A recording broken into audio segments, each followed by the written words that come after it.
Welcome back to Idiots One Podcast. I'm Taylor. And I'm Bailey. And Bailey, before we start today, I just have something super special to say. Is it that we have a special guest today? Thanks for stealing my thunder, but yeah, that'll work. We have a special guest today, none other than, I don't know what you want to be called, so I'm not going to introduce you, but here's this random person that we have with us. If you want to introduce yourself. Hi. That was the shittiest introduction I've ever seen in my life. Hello, America and around the world. My name is James. I'm actually Taylor's dad, and I've been looking forward to this moment since they started the podcast. So they finally, after begging and pleading and giving them a lot of money, season 2 version, I don't know if this will ever even, make the podcast, but it will. Season 2, episode 27, here I am. My name is James. Welcome to the podcast. I'm very pleased to have you today. So joke's on you, this is not season 3 or season 2, episode 27. This is season 3, episode 1. Is it? Yeah, we're launching season 3, buddy. Oh, shit. Yeah. I didn't know. Well, this is like a landmark thing, so I thought we could. That just, it kind of sounds like that you're going to hold this edition for a while, and you're going to feed in season 2 before I'm ever introduced. Nope. This is the next episode that's coming out. Okay, there we go. You are not a vault episode, as we call it, so we're not going to put you in the vault, don't worry. You're not going to be vaulted. Yeah, it's not the Olympics. They have me tied up right now. It's consensual, though. He's into it. But because we have a special guest, we thought that we would do a special episode.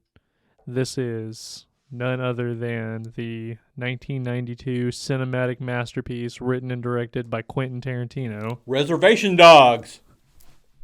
That's close enough. Yeah, close enough. Oh, wrong one?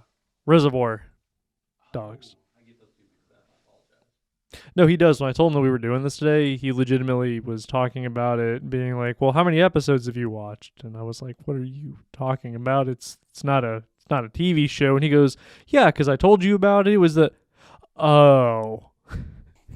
That's very true, and I'm very, very embarrassed by that. But yes, when he said it, the first thing that came to my mind was Hulu's Reservation Dogs, which I probably just dropped a name I wasn't supposed to, so we'll have to cut that out. No, you're good. That's perfectly fine. I've seen it. It's a good series. Well, I mean, hopefully Hulu will give us some money now. So That'd be cool, but I don't think so. Hulu, if you're listening, we will take you on as a sponsor. Yeah, you just have to pay us, and then we still will give our actual opinions instead of whatever you pay us to say, because that's just the nature of us. Yeah, which is fine because we're 2 idiots. 3. We're 3 idiots now. Today. no, you're 2 idiots and a pops 2 idiots and my dad. 2 idiots and a popcast. and a pops cast. There we go. All right, so father, since you're I don't know if I should call him like James or dad. I've never done this before. James, okay. James, since you're not my father now. No, that's kind of weird. That's kind of weird. So you can call me dad, you can call me pops or something, but you calling me by my first name, it's just that's kind of weird. Call him Daddy-O. All right, Daddy-O.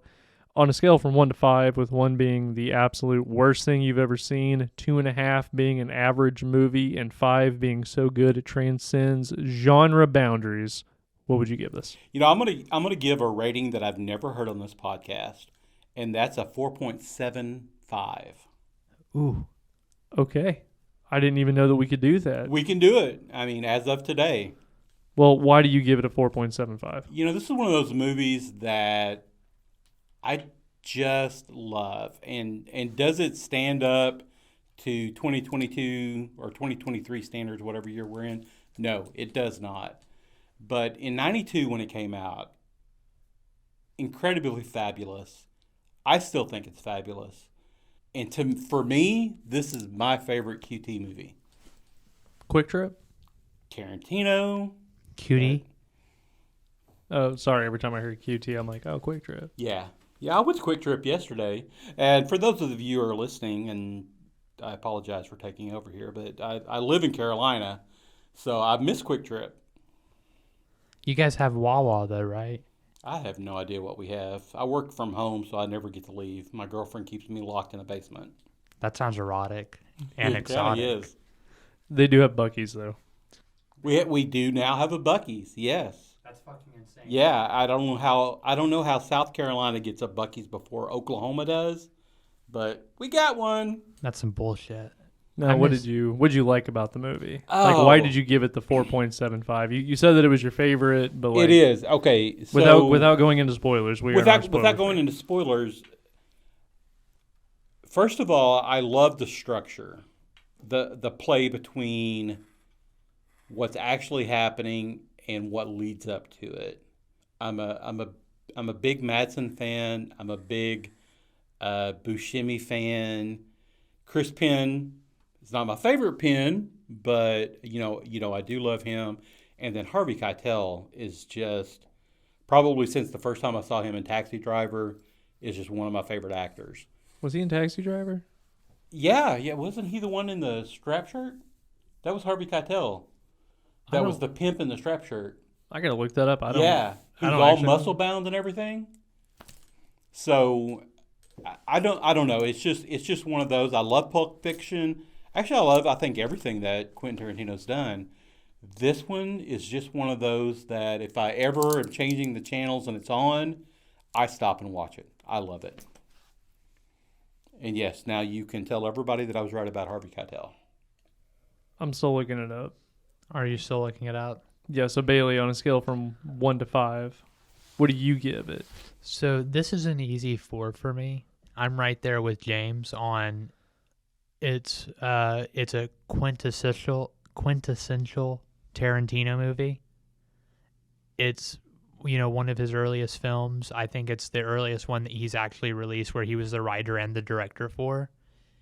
And all of his works afterwards were, in my opinion, amazing. They might not be the greatest thing ever, but they've all been super solid.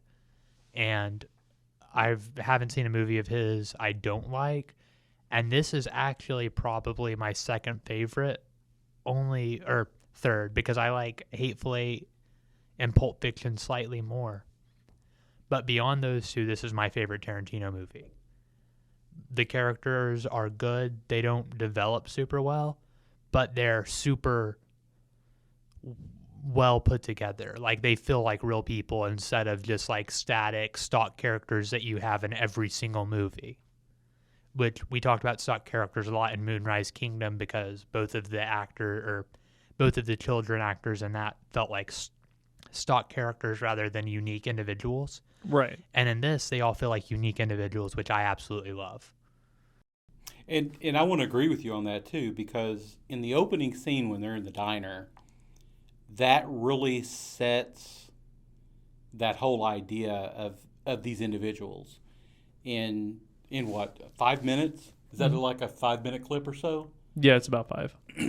It gives you how each character thinks, what you can expect from them. And and I'll talk about it later, because no spoilers right now, but there's even a give of who's the inside man on it, if you really watch those first 5 minutes. So I agree. They're not stock characters. We don't know a lot about them because they're about to do a heist, and we're not supposed to. And that makes the intrigue just a little bit more. We don't know what to expect on whether their character is going to be developed into something good or something bad, and you just kind of have to wait and find out. I think it's a great opening. I think that's one of my favorite movie openings. I would agree. I'll go into more on that on spoilers, though. Yeah. I'm going to give it I'm going to, meet you both sort of in the middle and say a 4.5 since you did a 4.75. I don't think that it holds up extremely well. There are a few things that are questionable about it that I don't really necessarily agree with that I'll get into in the spoilers, but for the most part, it's very, very solid. Not my favorite. I think it ranks number 3 on my Tarantino list.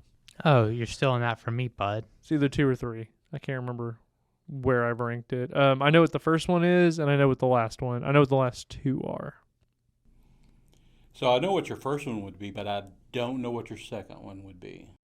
I can't remember if it's Pulp Fiction, Kill Bill, Reservoir Dogs, or Pulp Fiction, Reservoir Dogs, and Kill Bill. I can't remember which one because I really, really enjoy Kill Bill. So I can't remember which one that is. But it might be Pulp Fiction, Reservoir Dogs, and Kill Bill. Now that I think about it, I wrote it down at one point. But yeah, my last two are Jackie Brown at number 9 and Death Proof. I was really afraid you were going to say Jackie Brown was your number 2. I guess afraid's not the word I was looking for, but I wouldn't have been surprised. So you putting Jackie Brown at 9 that does surprise me. I've never been able to sit through the whole movie. Every time I've only watched it twice, and both times I've watched it, I have had to pause it after an hour and then come back to it. Why? Have you ever watched it? Yeah. Yeah, it bores me. It really bores me.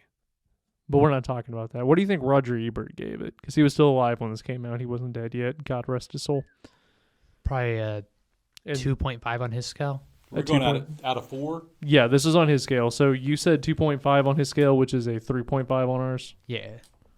I think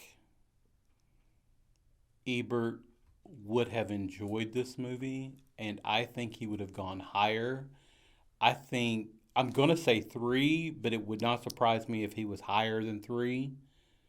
I don't think Ebert gives a 3.25, or he would, but somewhere between 3 and 3.5. You're the only one that does these. I like fractions. Fractions are good. Math is fun. Math is fun. Yeah, so on October 26, 1992, Roger Ebert released his score of 2.5. Oh, fuck. That's surprising. Fuck Yep. you. 2.5. Wow. And so this article, I just want to read this first excerpt Please do, because that intrigues me. Now that we know Quentin Tarantino can make a movie like Reservoir Dogs, it's time for him to move on and make a better one. Cold-blooded. That is the opening to this. Yeah. This film, the first from an obviously talented writer-director, is like an exercise in style. He sets up his characters during a funny scene in a coffee shop and then puts them through a stick-up that goes disastrously wrong. Most of the movie deals with its bloody aftermath as they assemble in a warehouse and bleed and drool on one another. Okay, so I have to say that I find it a bit interesting that Roger Ebert and I basically said the same thing, and I love it for what he talks about he doesn't love it for. He just likes it. Yeah. Like it's okay. I think that I wish the blood would have been a little bit darker. It was a little too orange for me. But that's me, and that was 30 years ago. So, Dad, if you were to summarize this movie without giving away spoilers, like a back of the box summary. Oh wow, you're gonna make me do the 3-sentence summary. Well, technically it's 5, but you can do that, or you can give like an actual one. Bailey's getting better. Like his last 2, I haven't had to step in and correct him. He's been doing pretty good. Okay, so the summary would be, basically these 5 guys that dress alike end up being 7 guys, even though they talk about it being 5 constantly. And they all dress alike, and they're going to do a diamond heist, and it goes south. And we know that one of them at some point, and they do it pretty quickly. I mean, within the first 10 minutes, you understand that there's a rat somewhere in there, whether it be an insider or a police officer or something. And then you spend the rest of the movie with everybody dying and bleeding out, trying to figure out whom the good guy is. Wasn't an actual rat. Not an actual rat. No. Like a rat, Joe would say he was a rat. So that was a very good summary. It was okay. I would say that if I was reading the back of the box, what I would say would be a crime boss gets together 5 guys to perform a diamond heist, loops in another one, shit goes sideways because somebody is an undercover cop, and now they're pointing the finger at each other while trying to figure out who the actual rat is, while dealing with the questions of mortality. So Taylor didn't say it, but I'll just let you know because he's too nice to say it. Him doing that is basically him saying "fuck you" because he doesn't think that your summary is good enough. I think it's fine. No. Listen, I've known this kid all his life. I actually met him before he was even born, And no, he's just an asshole. I understand. I'm big enough to take it because I'm dad. No, I think you did great. Like, I just want Thank you to you. know, I appreciate if that. I was the one who was made the decisions as to whether or not it was a good review or not, I would say you did fine. But Taylor's an asshole. But to give him his props, he is. This is his niche, and he did a very good job, and he did catch me off guard, which made me look like an idiot. I don't think you look But like an that's idiot. just part of his assholishness. So. Yeah, that's what we do. That's what we did with the first, like, how many episodes where we just constantly caught each other off guard? Assholio. Yeah, we are basically assholio. Yeah, with that being said, do you want to get straight into the spoilers? Is that cool? I'm down Do to it. roll the spoiler music. I think it'll be Taylor recording this, so You mean editing? yeah, that's the word I meant. So future Taylor recording this. Play the spoiler music, please. Bum, ba-dum, bum.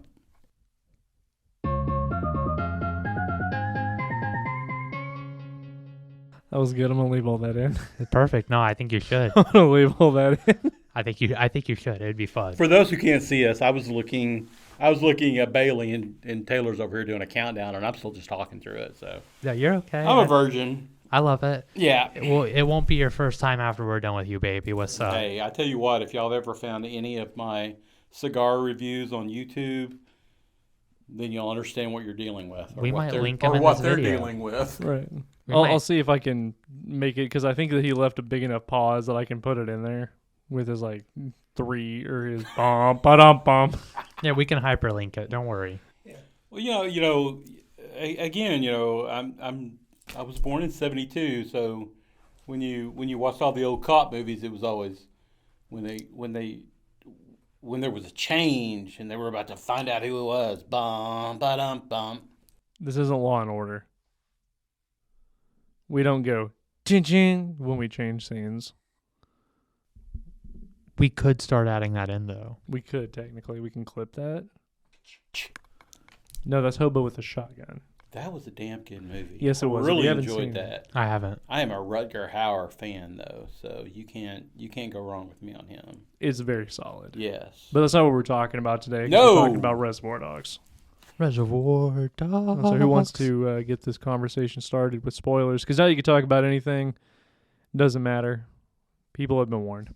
So the first thing I want to talk about is probably not the most important thing, but it's something that I only caught this time watching it, and I'm pretty confident that I probably wouldn't have registered what it was had I not been watching it with you guys.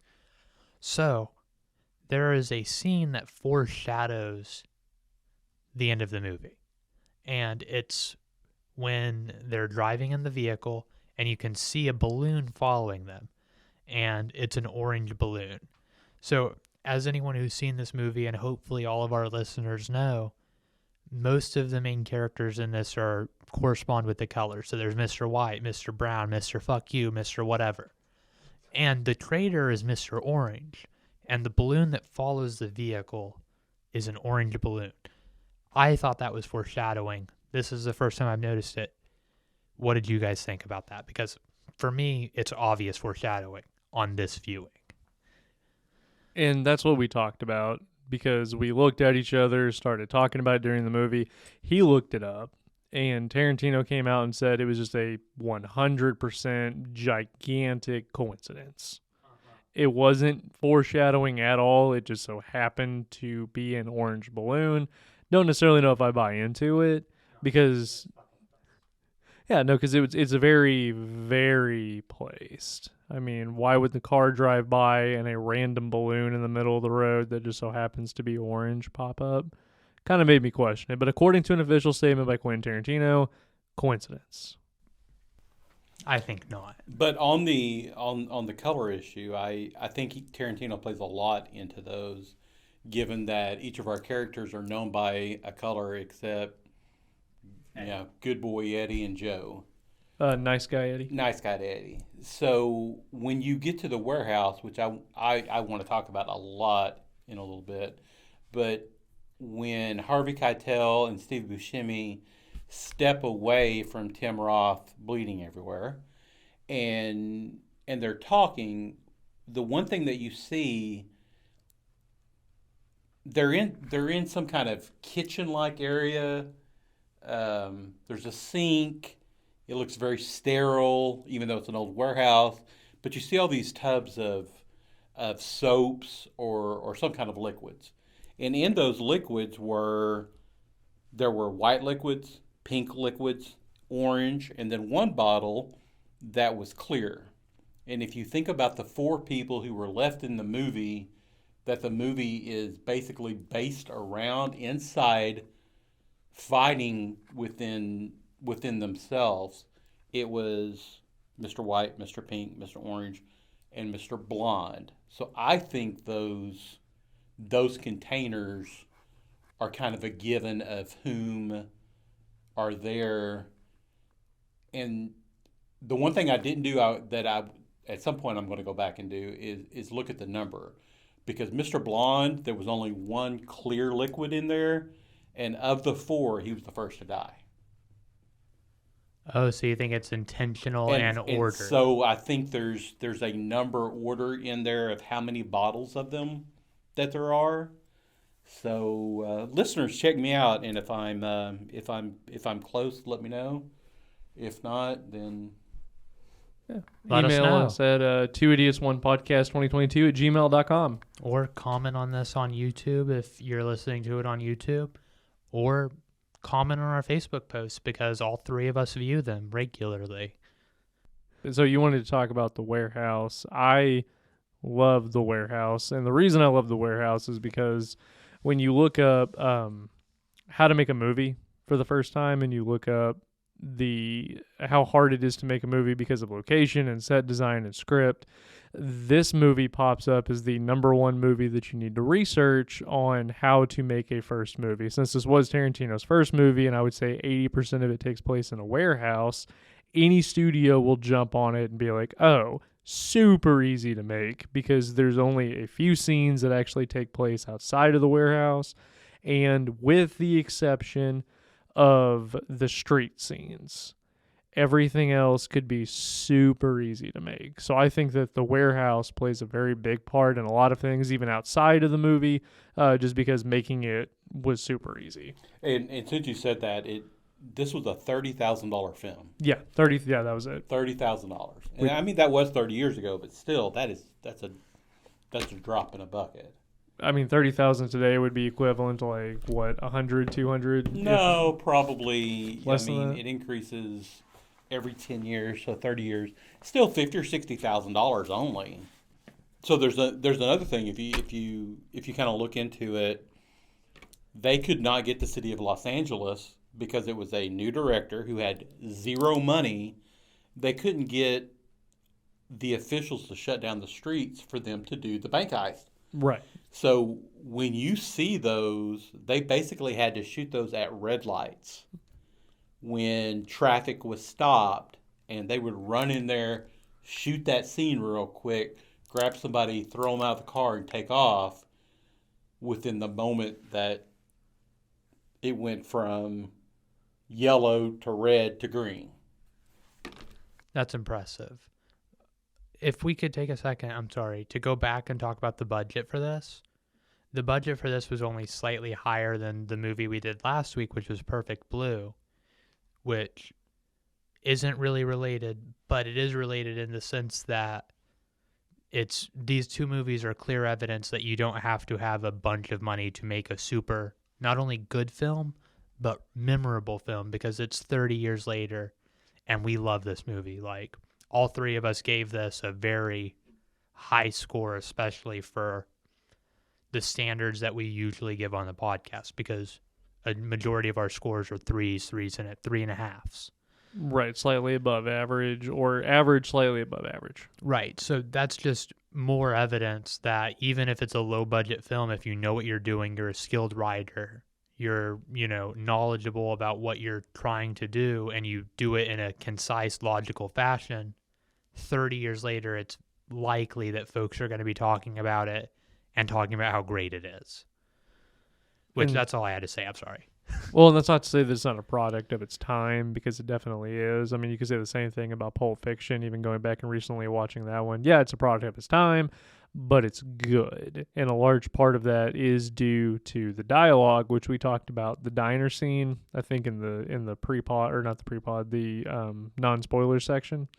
And like you said, that sets up basically the whole movie by giving every individual character their own identity through the topics that are covered at that diner, which range from Madonna's Like a Virgin to I don't tip because society tells me I have to, which I like, and I think that it fits all the characters perfectly. But the dialogue in that whole scene, and even the camera, going around and switching and just kind of doing that slow circle around the table, capturing everybody, I really loved, and I thought that it was just phenomenal. But I think that the dialogue is the main reason why this movie is so good and memorable, because there's not one piece of dialogue in there that you don't go, oh yeah, that's good, or I can quote that. I agree, and as far as dialogue goes, there are a lot of things that 30 years later you watch it that may not fit for everybody, and I'll be blatantly honest, the N word is used more times than I can even remember, and I don't want to put any kind of shoe shine glory on it. But even when he did that, there was always a backup of a story that went with it.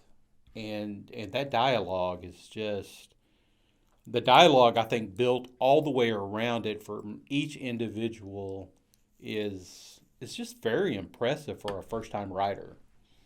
Well, and it also makes it to where you don't like the characters. I feel the dialogue choice. Well, that's the way that I interpreted it. Them using these racial slurs and talking about people as if they're subhuman makes it to where you don't really like them, because the only character in the whole movie that doesn't say anything racist or bad is Mr. Orange, the cop. He's the only one throughout the whole movie that never really says anything. The closest thing that he says is, how the fuck should I know, when they're talking about the one... Difference between black and white? Or the Pam Grier of whatever that show was. I can't remember that they're talking about. And he goes, no, Pam Grier was the other one. Yeah. She was the one in the movie. She's the one in the movie. This is the movie version. Yeah. That's the... I don't remember what show they were talking about, yeah. And that's the worst thing that he says, where everybody else either does or says something that is reprehensible, basically. Yeah, it's kind of like, you're shitty. You're a shitty human being. Yeah, they're either racist or misogynist, or both. Just an overall asshole about it. Right. So I think that was done intentionally to make them not relatable and kind of portray them as these, because that's what they are. They're bad people, right? They're criminals, not necessarily bad people, because Mr. White, while he's a bad guy, he shows honor and he shows love to his comrade, Mr. Orange, who he's like, oh, he got shot. He's one of us. We've got to love him. We've got to show compassion. We've got to treat him better. Honor among thieves. Exactly. Yeah. Exactly, yeah.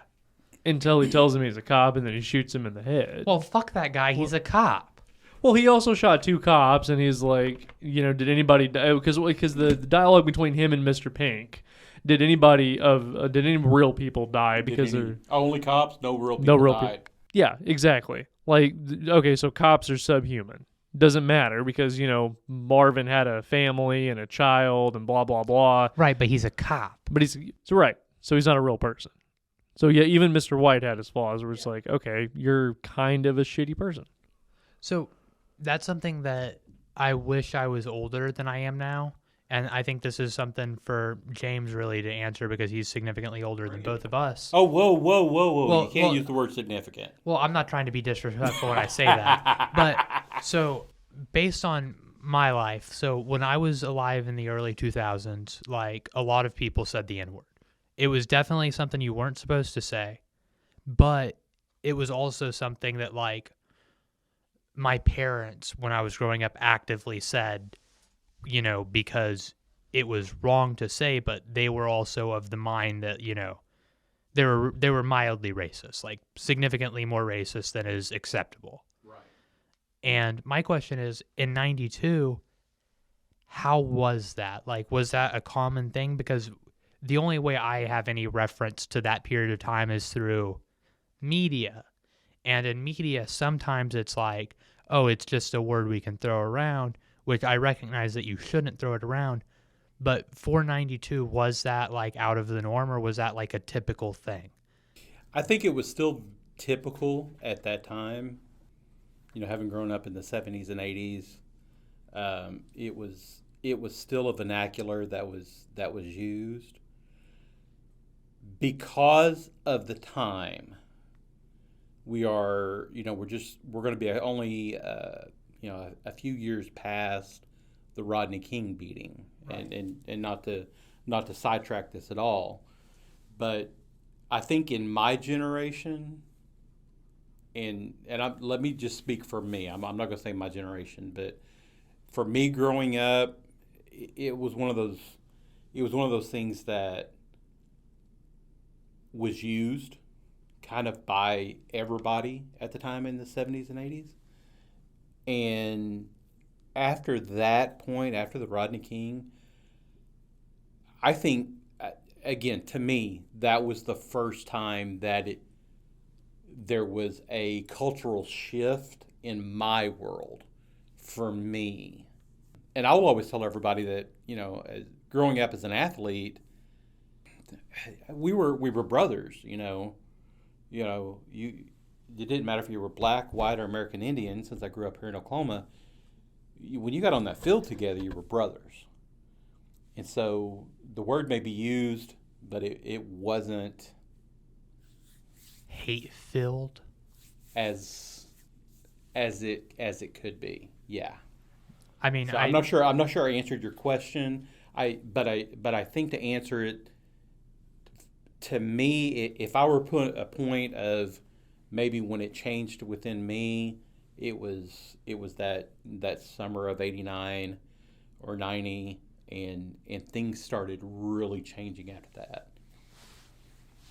I definitely feel that. And I recognize what you said regarding brotherhood, because as probably our listeners know, I was in the Army, and in the Army we have people of every ethnicity, and it doesn't matter. Like, prior to joining the Army, I guess I mildly saw race because, like, you know, it was just natural because I grew up in a place where there were mostly white people.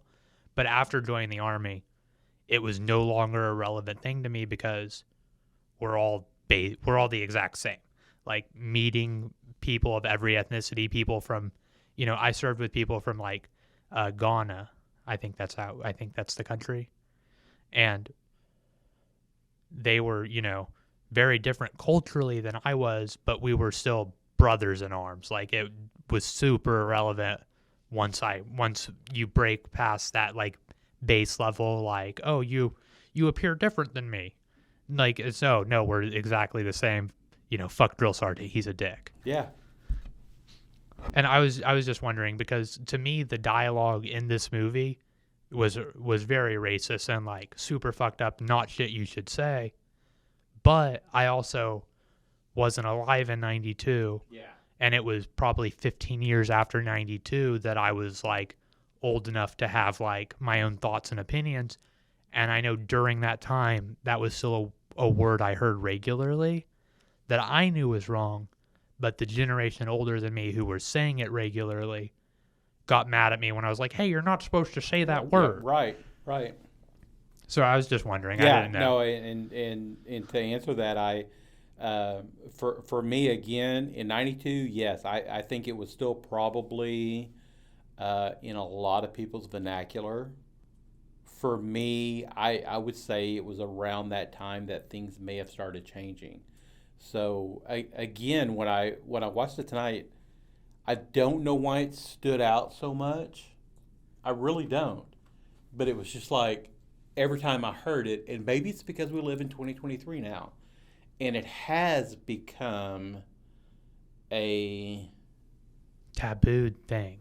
so much so that it's just like, oh my God, I can't believe they said that. I can't believe they said that. I can't believe they said that. That's exactly what I was thinking every time they said it. And I probably haven't watched this movie in probably, I don't know, 4 or 5 years, other than it being on TV. And you're not going to hear that on TV.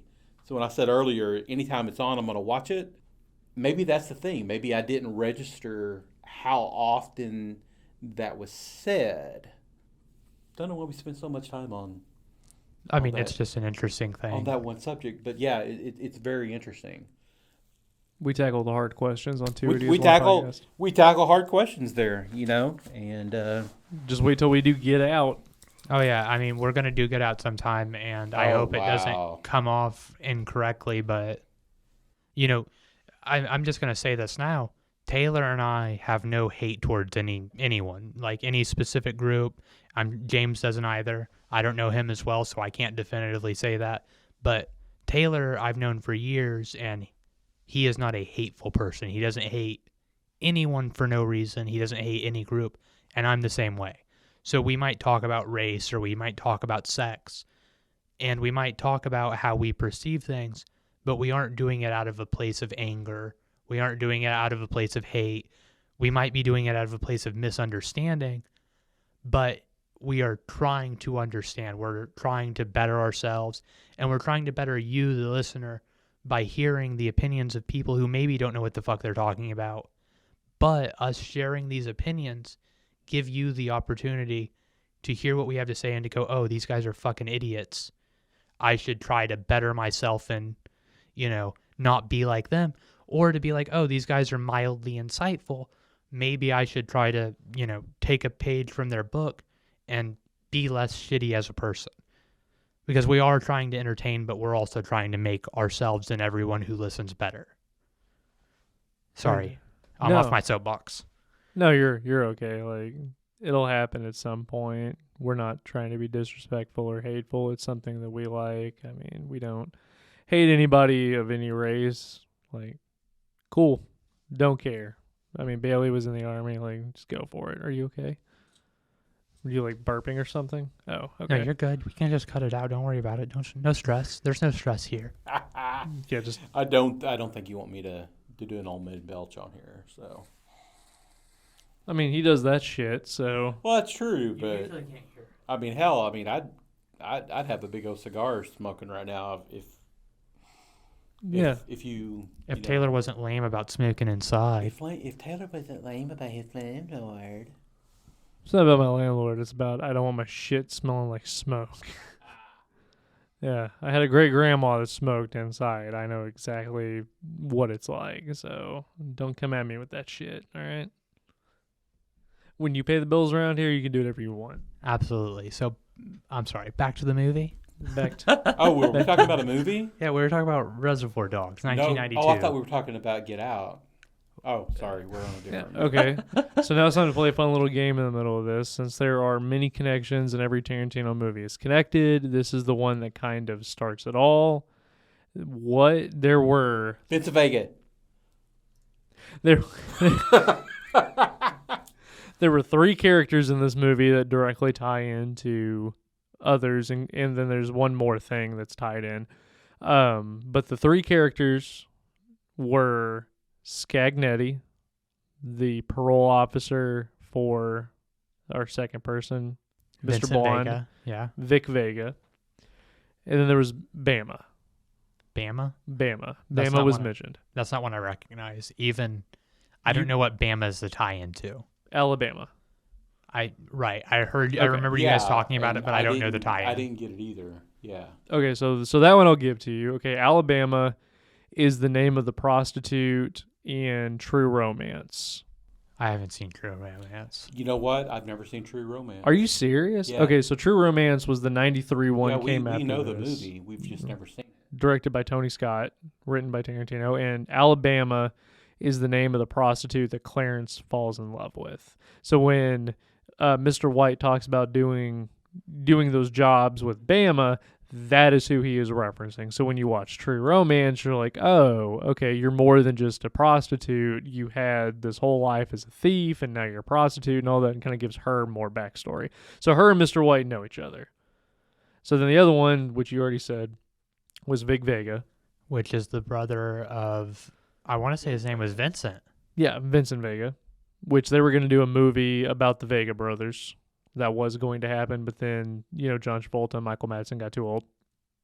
that's why they scrapped that. They're not too old. They could do it now. Well, I mean, wasn't the originally part of that because at the time they were talking about it, that's when John Travolta's wife died? Yes. It was somewhere along in there. Kelly Preston, God rest her soul and her beautifulness. And then they kind of like pushed it off, and what ended up happening was they pushed it off for too long, and then they kind of became old, as one does when time passes. I honestly, when I watched it again tonight, I look at Michael Madsen and I'm like, wow, he looks so young. I did the same thing because Yeah, and for those, and I'll just throw this out here, but Taylor and I got to meet Michael Madsen a few years ago, so we've seen them in real life, and you see the age that's on a person, and then you roll back and you watch this movie, and I just have to say, I mean, I'm as straight as Joe Exotic, and damn, he's a good looking man when he was younger. Okay, so the last one is Scagnetti, the PO, right? I know you've seen the movie that he's referenced in. I don't know if you have. So when you say you like that and you point to us, it doesn't really do anything for the audience. Okay, I'm sorry. The audience can't see what I'm doing because we don't have video now. This was a movie so your hint was this is a unofficial Tarantino movie. Is it Natural Born Killers? You are correct. I remember that movie really, really well, but I don't remember someone named Scagnetti in it. No, And I've never seen Natural Born Killers. You haven't seen Natural Born really? Killers? I've never seen Natural Born okay, Killers. I got those mixed up. I thought you've seen. Okay, so Yeah. Scagnetti is the cop in there. I promise you, Scagnetti is the cop. I can't remember who plays him in that one, but that is who. Either it's his brother or actually Scagnetti, but they are related. So there's your fun little trivia. The other ones would be Kill Bill and Django are tied together. Fun fact. Right, because it's somebody's great-great-grandfather. Yeah, It's I remember that. Paula Schultz is Yeah. whose grave she's buried in, and Dr. Schultz is who trains Django. So that's like his grandma or something. Someone related to him. Christoph Waltz. Yeah. Again, probably one of my top favorite 5 actors. Yeah, And if he was in this movie, he would have made Christoph. it better. yeah. That's why it wasn't a 5, because he wasn't in it. But yeah, there's your little character tie-ins, fun little trivia since the whole thing. Oh, and the other thing is the drink is Big Kahuna Burger. It doesn't come out and say it. Right. You have to have seen it and Pulp Fiction and understand the striping of the drink to catch that. It's so subtle. And of course, it was before Pulp Fiction, so no one knew any different. Right. But then when you watch Pulp Fiction, you're like, oh yeah, I've seen that. I've seen that before. I've seen Michael Madsen I've drinking seen Michael the cup. Madsen. Yeah. So that's something I like about Tarantino a lot. It's not as evident in this movie, but in Once Upon a Time in Hollywood, he has his own cigarette company. Or there's a cigarette company in there, like Big Apple cigarettes. Is Yeah. what it Red was. Apple. Red Apple. Red Apple. And Red Apple cigarettes is a cigarette brand that is prominent throughout Tarantino films. Yes. And if I ever make films, which isn't foreshadowing, if anyone's curious, but I'm going to do the same thing because I think that his idea of doing that is fucking genius and I love it. No, I'm going to beat you because I'm writing books 2 and 3 right now, so the cigarettes that they use will be Red Apple. Very nice. Well, and he does that because he doesn't believe in product placement. So which was why I saw you Google Chesterfields, because Because they threw Chesterfields in there, and again, that was one of the things that threw me off because Red Apple has been such a big Tarantino universe, and I mean Chesterfield is a cigarette company that's been around since the late 1800s. right, one of the originals. I've got some awesome posters and stuff, some original stuff from them. So when they said that, it's like, wait, why'd they say Chesterfields? And I was looking it up because I wanted to make sure Chesterfield was still in business at that time. Okay. And sure enough, they still are. Speaking of that scene, I thought it was funny how he can't snap the Zippo. That it doesn't like, yeah. Yeah, like he starts snapping it. That's how I learned how to do that, was because of that movie. I bought a Zippo specifically to do the pop top and then snap it. And he goes to snap it and I guess can't do it, so then just starts flicking it normally to get it to light, which I thought was kind of funny. You know, the other thing was one of those weird things. And y'all two may not be old enough to know who James Woods is. Family Guy. Thank you. Family Guy is how I know Really? who he is. Okay, The wow, only reason I know wow. who James Woods is because of Family Guy. Wow. I'm sorry, Family Guy on Twitter, because he was He's very active huge. on Twitter. He is Oh, yeah. huge. He is huge on Twitter. Yes, I stand corrected. I can't give any specific details, but at my last job, I spent a lot of time on Twitter doing research, and James Wood came up a lot because he is very insightful. He's actually a brilliant man. But what I was going to say was Tarantino tried to get him for this movie, but Tarantino would never tell him what character he wanted him to play. Now, to me, I've loved James Woods forever, and there was only two people that I think he could have played, and that was either Michael Madsen or Harvey Keitel. Really? I would have thought he would have been Mr. Pink. I don't think don't so. think so? I mean, that is such a Buscemi role, and James Woods is so. He's very not straight edge, but he's very like narrow, I would say. Right. He's this normal, stoic type of Stoic is the word I was leading looking for. man Then he that couldn't play Mr. Blonde. you expected in the 80s. I could see him as a Mr. White easily. Yeah. I couldn't see Yeah. him very much as a Mr. Blonde, but as a Mr. White, I could see James Wood fitting in perfectly. I completely agree. I see him more as a Mr. White than a Mr. Blonde, but I can't see him as anybody else. So it had to be one of those two. Now, if you get the Vega brothers, that doesn't fit at all. He couldn't have been a Vega brother to me. So that brings you back to there's only one place he could have been, and that was Mr. White, Harvey Keitel's. Which I want to say he wrote that specifically for him because he wanted Harvey Keitel in this movie because he was in Taxi Driver, which is Tarantino's favorite movie. You're right. He was the stony. I knew I was, but I'm glad you and your listeners have taken the time to look up IMDb and go, damn. Can't believe he was in that. Old man know what he talking about. But he wanted him for, I don't know if he wanted him for that role, but I know he wanted him for the movie because he was a huge Harvey Keitel fan.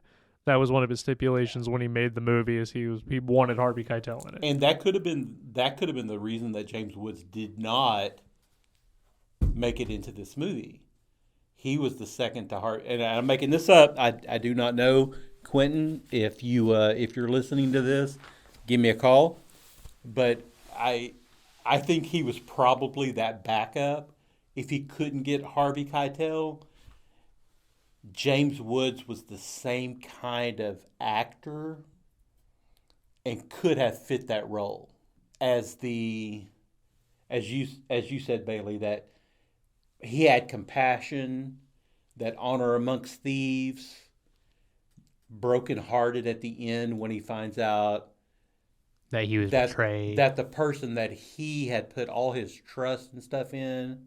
And killed a guy over. And killed a guy, or killed a woman over. Well, no. I see. Yeah. Yeah, because he kills Joe because Joe says he's a rat, so Right. he kills him and nice guy Eddie over Mr. Orange. Over that. So, I mean, that was a good sidebar. It's one of those things that, as you scroll through things, you're like, this person was picked for this movie, and what would it have been like if X would have been the leading person in this movie? And you start thinking through, wow, what would Top Gun have been like had it not been Tom Cruise? If it had been somebody else at the time, or the volleyball scene would have been different. the volleyball scene. Which I love the volleyball scene. Which, speaking of that, this ties back to the Like a Virgin thing, which you said the Madonna had to come out and say, Yes. hey, that's not what this is about. But the way that that came into existence was Tarantino, and I want to say, like, I think it was Lawrence Bender, who he was with, produces his movies. I believe went to parties, and you can correct me on that, but he went to a party with somebody, and they would always do a bit. And the bit that they would do to get people to laugh and kind of have a fun time was him going on a monologue about how the movie Top Gun is a homoerotic film. And that kind of translated into Like a Virgin. It became the same thing where he was just doing a monologue over it, and it ended up being in the movie. But yeah, Like a Virgin is about a girl getting fucked by a really big dick. And it reminds her of what it was like to be a virgin every time, because her pussy should be bubble yum by now. Which Madonna, who I don't give two shits about, has come out and said, no, that is not what it's about. But just to have a movie big enough that a superstar such as her had to make a public statement, to me, speaks volumes of how this movie has transcended the decades, and that, it may not have been liked when it first came out. It's beyond a cult hit. Yeah. I mean, it passed cult hit to become just a super hit. And she had to come out and say, oh, that's really not what this is all about. I think that speaks volumes for what Tarantino created. So do you guys know what it was about? Because I don't know what that song's actually about. I didn't realize that she had made a statement about what it was actually about until you guys mentioned it earlier when we were talking. I know Taylor's looking it up. I honestly think that her reaction to it was, it's just about being in love with someone that every time that you're with them, they bring you into this place that is fresh and exciting, and that you haven't, you get that renewed feeling every time. Yeah, so that sounds like something You're she made up. You're looking at me like that is total bullshit. Yeah, that sounds like something she made up because she didn't want people to know that it was like, oh, I got fucked by this dick that was so extraordinary that it just was like, oh, it was my first time again. Taylor, who wins? No, it's about love. It's about a girl who's been messed over, and she finally meets this one man who loves her, Madonna. That was the statement that she put out. Yeah, no, that sounds like something she's making up because she doesn't want people to know that Tarantino... Madonna, we don't give two shits about you, but Bailey thinks that you're full of shit. I do. I think you're full of shit. Like, I think that statement is very weak, and I feel like the only reason you made a statement like that was because Reservoir Dogs came out, exposed your secret, and you were like, I don't want people to know I was getting fucked like that. So the other interesting thing about it that the two of you may not know because you're so young. I don't know shit. But Madonna was actually married to Chris Penn's brother just Sean. a couple of years. She was married to Sean Penn just a couple of years before this movie was made. Oh, so that could have been getting back at her because Chris Penn's in the movie, Sean Penn's not, but Chris Penn's in it. He could have been like, fuck her. That was her brother-in-law just a few years before. I want to say that they met and got married somewhere around 86 or so. And they were married for a few years. But yeah, Chris Penn is Madonna's ex-brother-in-law. So if I had a gut feeling, yeah, that's it, Be like, oh yeah, this was the biggest fuck you I've ever seen. And Sean Penn, if you're listening to this, just let us know how big your cock is. That way we'll know if Madonna's truly lying or not. Bailey asked for that, not me. Yeah, send a picture of it to 2idiots1podcast2022@gmail.com. Like a Virgin was actually about Sean Penn. Yo, it might have been about his cock. Who knows? We do not know. Like, how many licks will it take to get the Tootsie Roll center of a Tootsie Pop? The world may never know. Actually, I've done that before, but I don't remember the number. It's unfortunately. I was 276. very bored in science class one day, and I just sat there and 1, 2, 3, 4. When you were doing that, were you imagining that it was a Tootsie Pop, or were you trying to think of something more enticing? I was thinking of Madonna. Oh, okay. I hear that. Yeah. Oh, you were thinking like a virgin? Yeah. There you go. There you go. That was a grenade. That one came off. There we go. I'm funny too. I'm trying to think of the other plot points of this movie that I really enjoy. I like how in the beginning of the movie, Mr. Orange is begging to be taken to a hospital because he knows that nothing bad will happen to him. That's kind of your first indicator that he is the rat. Nobody, like Mr. White doesn't want to take him to the hospital. Well, okay, so we'll get back to that because you said there was something in the There's a slight give in the restaurant scene when Joe comes back to the table after they've had the big discussion over should you tip or not. Definitely not. Joe comes back to the table and goes, "Yeah, who was that didn't tip?" We didn't throw in a buck. And who speaks up? Everybody else is quiet. Nobody else is giving or ratting each other out. Mr. Orange immediately picks up and rats out Mr. Pink and goes on. And if you watch that scene, no one else talks until they're questioned. But he willingly gives it up. He gives up Mr. Pink immediately. He doesn't believe in tipping. Well, why don't you believe in tipping? That makes sense. I didn't catch that. But that's good. That's your whether I don't believe really in coincidences.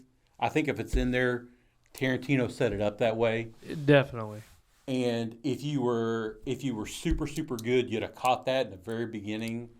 After you realized that there was a rat with them, and then we go, oh well, God, it's Mr. Orange. You know, he ratted out Pink immediately. And then there's that orange. And everybody sitting around that table kept their mouth shut. Well, and he did it 3 times to the point where Joe has to tell him to shut up because he was going to continue. Well, he tells him to shut. Doesn't he tell him to shut up twice? And the first time he's like, "Well, why didn't you tip?"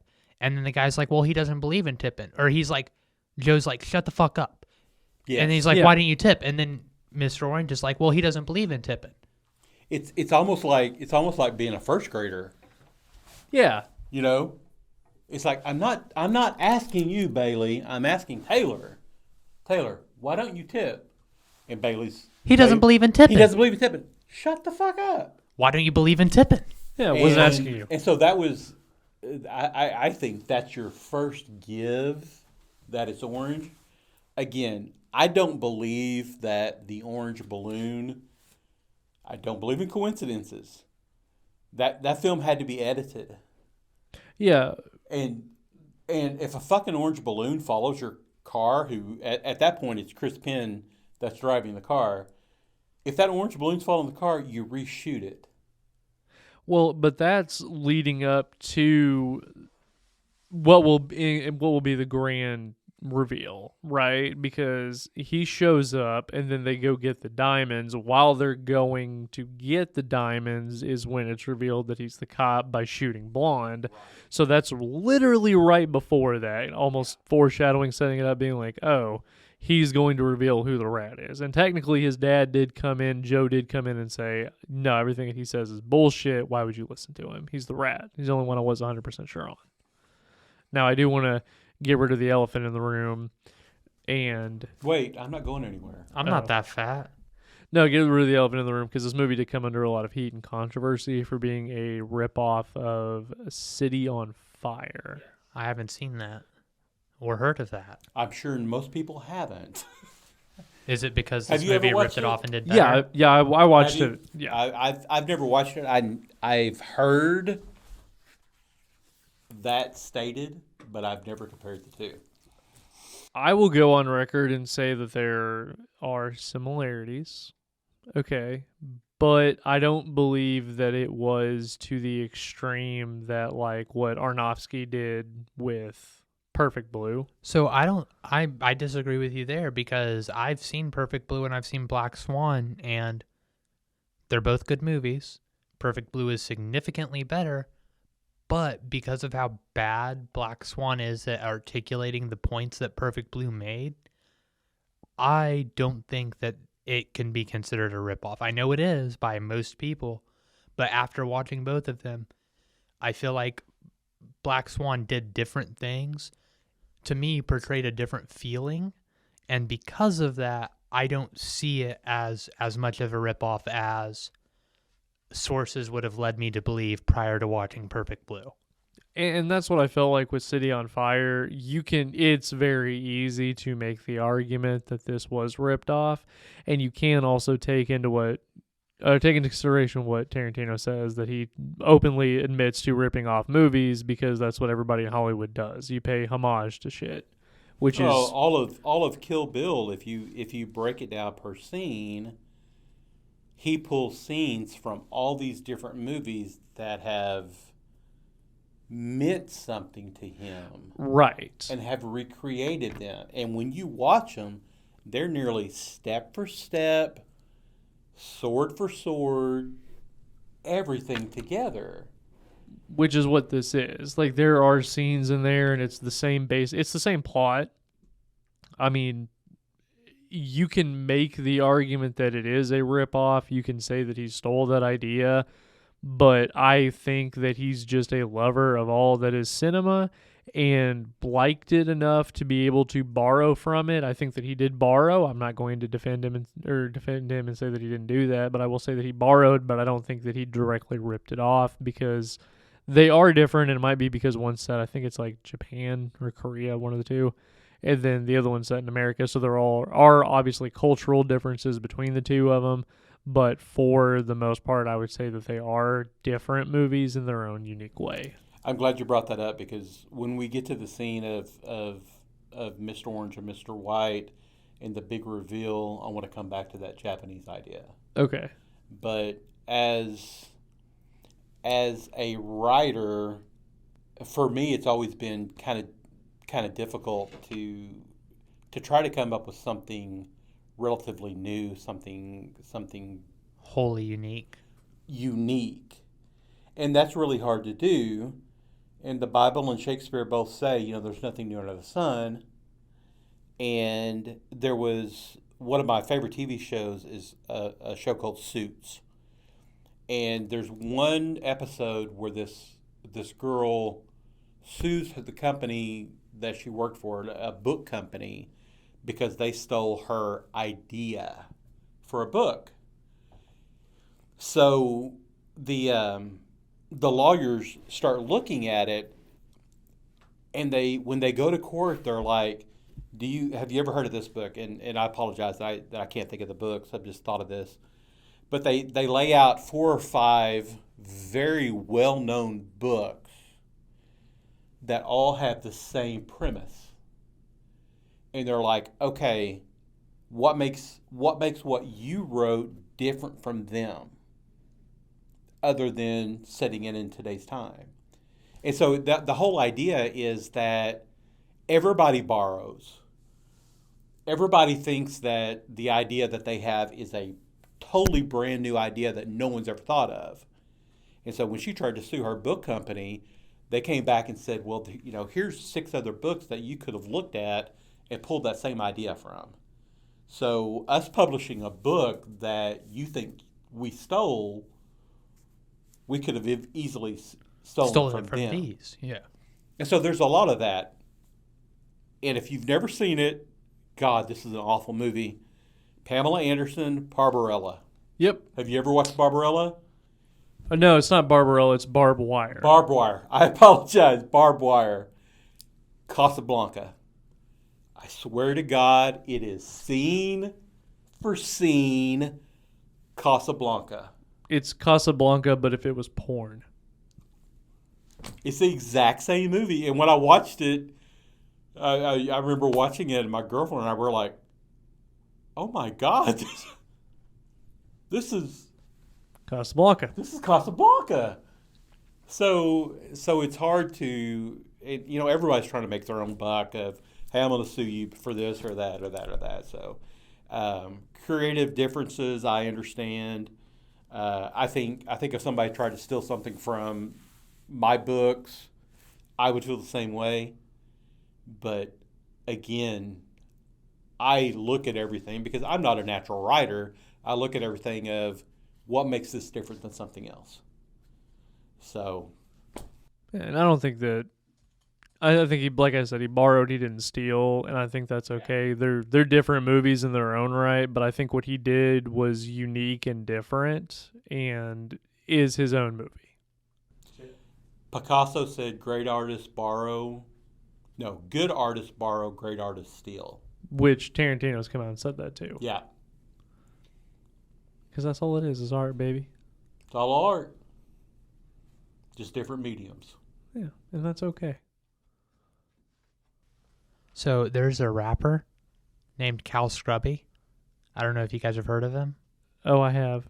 Probably because of me. Yes. So he has a line in one of his things where he's, criticizing rap and criticizing, artists in general. And basically the line, I don't know specifically what it is, which normally I would, but, I'm a little intoxicated. Don't specifically remember. No.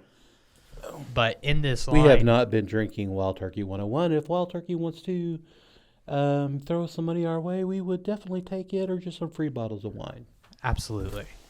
You mean whiskey? Same thing. Whatever. They both start with W, but they are fundamentally different. But to my point, Cal Scrubby, in one of his lines, he talks about how the rappers on top steal from the people below, which, is basically what happened. Satoshi Kon, the director of Perfect Blue, accused Darren Aronofsky of it. And it's, apparently Tarantino was accused by whoever made whatever, the Sunfire. City on Fire. City on Fire. Not Sunfire. I'm sorry, I'm dumb, Taylor. The sun on fire. Yeah, did you know the sun's on fire? Did you know that? Did you know that the sun is on fire? Someone just put it out. It's just real hot. What was your favorite scene? Because there's one scene that I really love, and that is the hallway shot. Because I'm big on camera shit, The hallway shot where Mr. Pink and Mr. White go into that back room and they start talking, and the camera kind of moves over to the left out of whatever room it's in, and then is stationary in the hallway, where you see Mr. White, but you never see Mr. Pink, but you hear the whole conversation. I really love that. I can say that I cannot listen to Stuck in the Middle with You without dancing. I mean, Michael Madsen's dance in that is not a dance. It's an old white guy just moving his shoulders and his knees as white as you can be. But there's something about it when it comes on. It's that little smirk that's on his face. And even though I know what's going to happen, in my mind when I hear that song, all I can think about him is just dancing with that straight razor with that little smile on his face. And unfortunately, it makes me smile, and I dance along with him. You're not wrong. I mean, if you didn't know what was coming up next, that would sound like a great comment. But if you've seen the movie and you know what's about to happen, it's like, man, you're sick. Well, you know what? Y'all listen to Taylor, so now you understand where you get it. So it's hard for me to pick a favorite scene. I would say it would have to be the intro, just because the dialogue regarding tipping is a verbal scenario that I've played out multiple times with some of my friends, especially when I was in the Army and I interacted with a lot of different people from different cultures, because some of those folks that I hung out with didn't tip. And I basically verbatim had that conversation with him, so I'd have to say that. But back to James's comment about that scene reminds me so much of American Psycho. We all watched this movie together. You mentioned that. I had never caught that. Yeah, when that scene started, almost immediately, because of where the camera was angled to Michael's face versus, him talking about, have you listened to the 70s radio station? K-Billy. K-Billy's Super Sounds of the 70s. Yeah, K-Billy Super Sounds of the 70s. When he says that, it's so similar to when Patrick Bateman says, have you heard of Huey Lewis in the News? Do you like Huey Lewis in the News? To me, even the rhetoric, the vocabulary they use is so similar that when I saw that scene, I immediately was like, oh, this is where American Psycho got their idea. I agree. And yeah, watching it, like, there's no doubt in my mind. And that's also an awesome. So was that part was it in the book? So I know that the scene in the book occurred where he killed Paul Allen. However, I don't know that it was verbatim the same. But even if it was the same, the reason that it appears that American Psycho is paying homage to Reservoir Dogs was because of the way it was shot. So even if it's the same in the book, it's still not the same. Because in the book, you can't show the actor's facial expression. You can't show the angle that it's shot at. So it's still different even if it's the same in the book.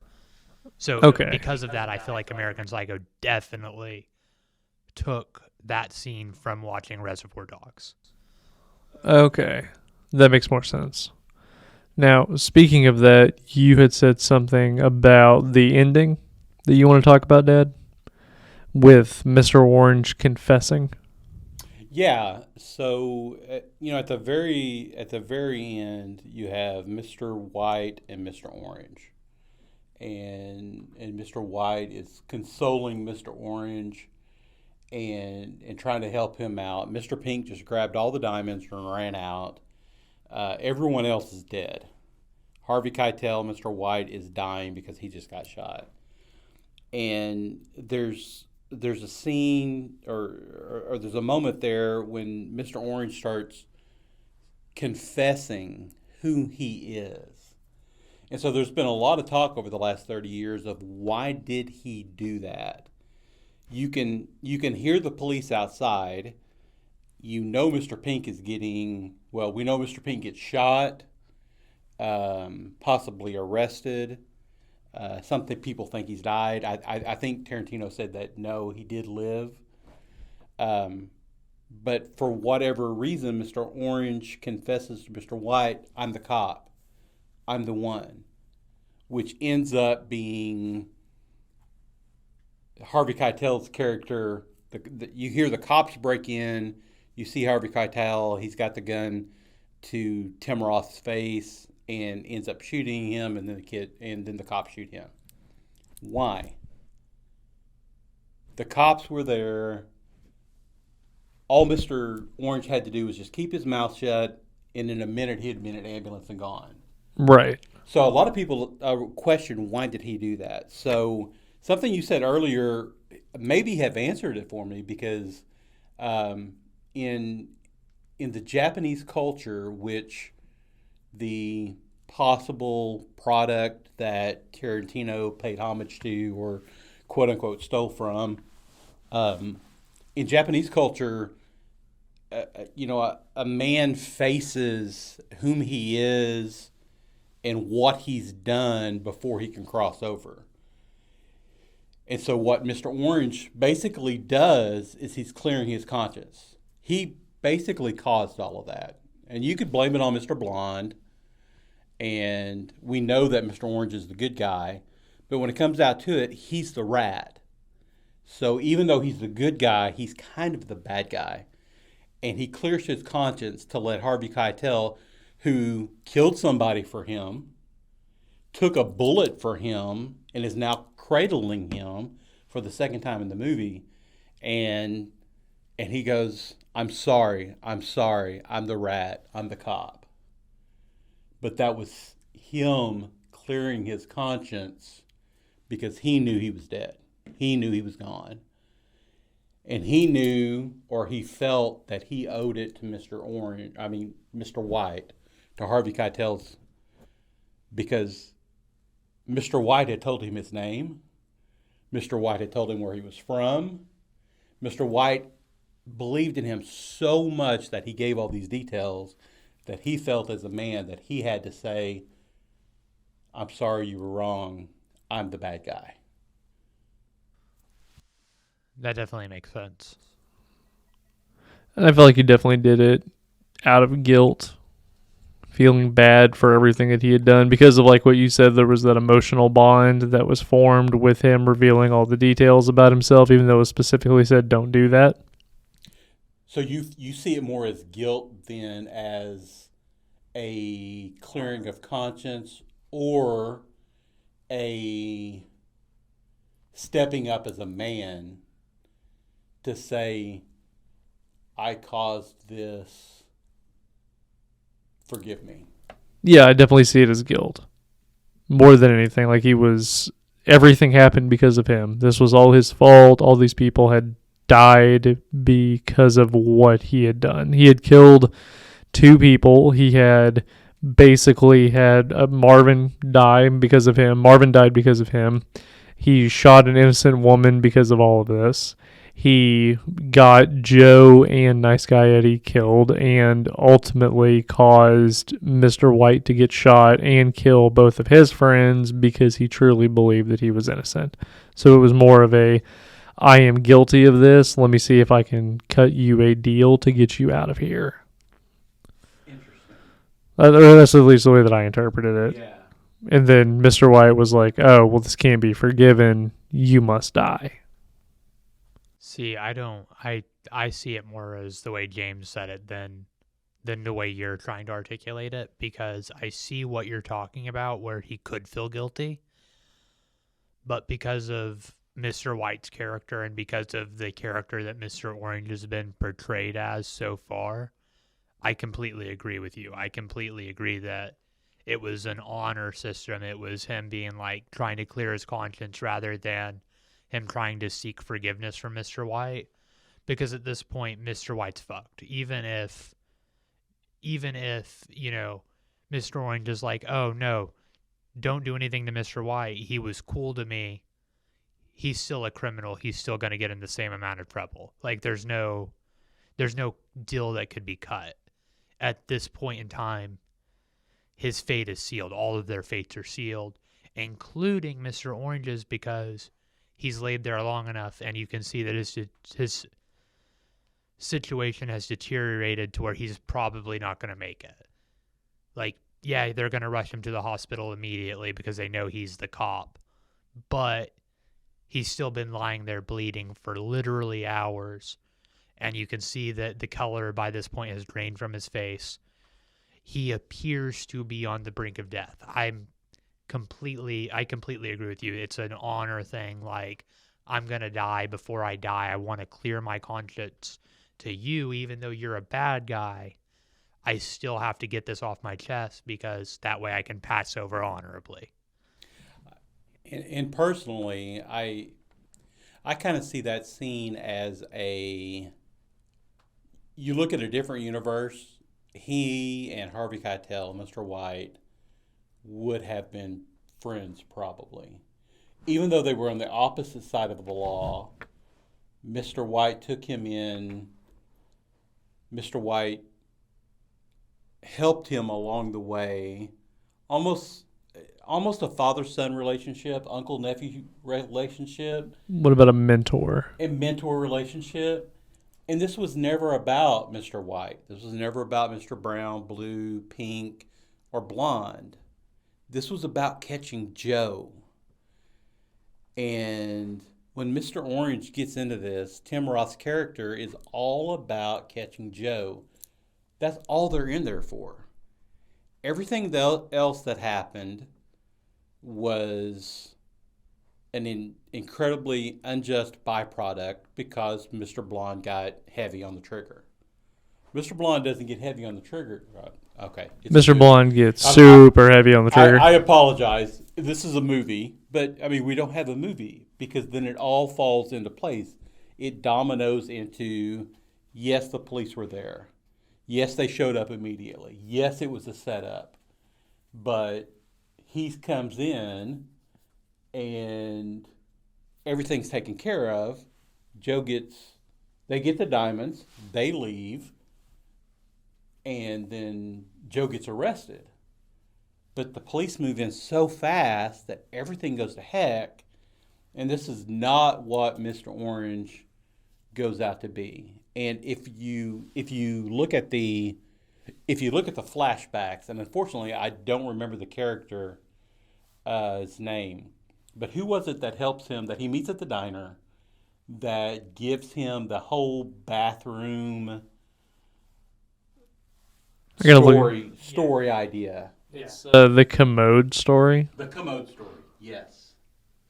Let me look it up because I can't remember his name. But when you go back and you think about that, obviously this is Tim Roth, and I don't think they ever give his character's name except Mr. Orange. His name was Holdaway. That was the cop. So when he's working with Holdaway, the very first thing Holdaway does is give him a script and goes, every undercover cop has to have a story. That tells us right there, this is Tim Roth's first time. He's not an undercover cop. He's a first-time guy. He thinks this is going to be a roll of the dice.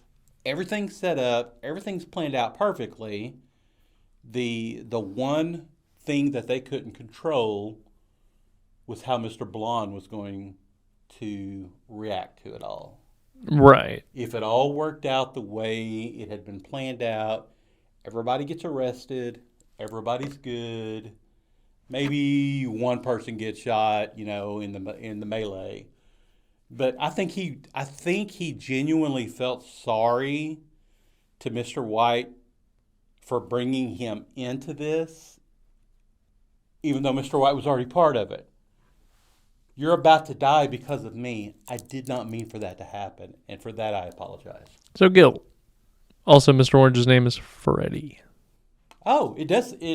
I can't remember his last name because it was weird. Oh, yes. He and the office. Like Nukowitz. Yeah.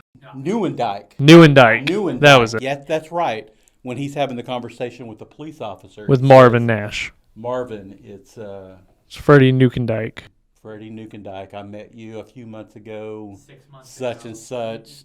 Yeah, I forgot about that. Yeah. Larry or whatever introduced us 6 months ago. He goes, I don't remember that. He goes, I do.